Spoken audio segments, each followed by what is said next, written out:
We are all on a voyage, searching for something profound, something that words can't explain, something miraculous.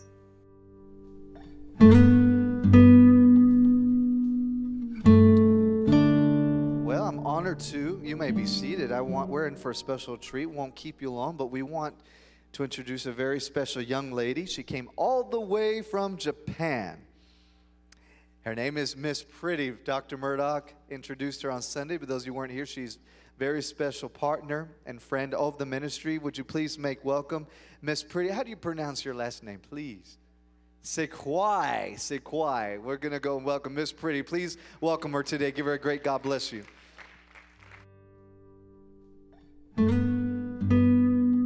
I think I want to be remembered as a believer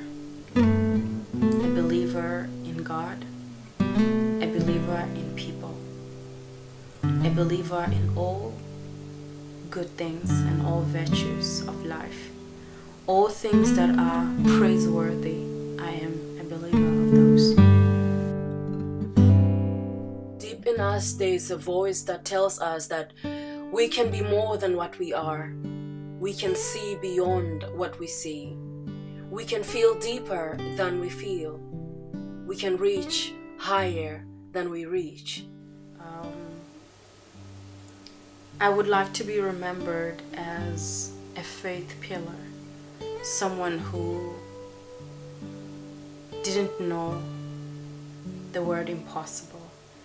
I would like to be known as someone who healed the world in one way or the other. I would like to be known as a voice for my generation. I would like to start my thoughts with a quotation from Dr. Miles Monroe. He says that where purpose is not known, abuse is inevitable. What I'd like to say is that our youth do not know the sense of, they don't have a sense of purpose, a true sense of who they are.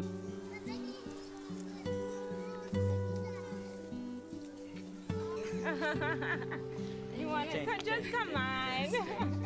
We do it together. I help you. Come on. You can do it.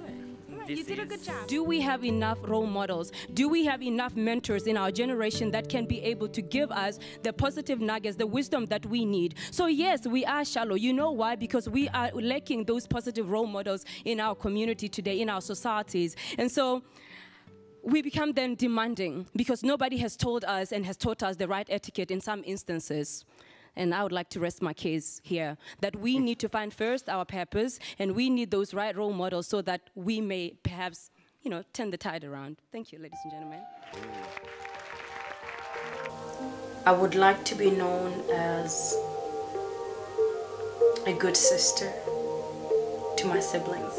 I would like to be known as a great daughter to my mom, a great daughter to all the fathers that have had a hand in raising me up.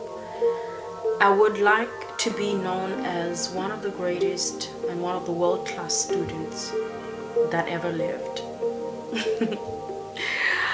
Something tells us that we can fly, we have wings, we do, and we will. I like what Einstein said when he said that the problems that exist in the world today cannot be solved by the same level of thinking that created them. I would like to be remembered as a leader. I would like to be remembered as fearless, as courageous, as passionate, as purpose-driven.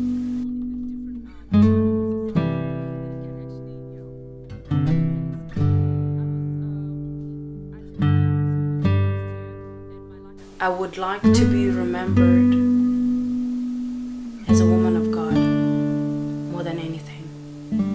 A woman who had a quality walk with God.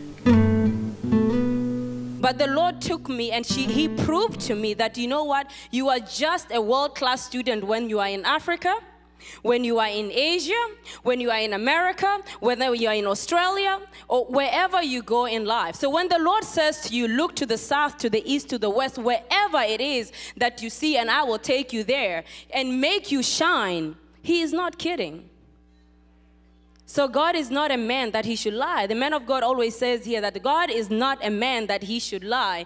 And this is something that I have experienced through my life. And I believe also Abraham experienced the same thing, the same convictions, when finally the Lord provided the son that He had promised, in spite of the difficulties, in spite of the impossibilities. Say to your neighbor, imagine the world. Imagine the world. A woman who learned through mistakes, a woman who learned through adversity to trust God, to depend on Him no matter what. A woman who chose to be God's bride before she could be anybody's bride.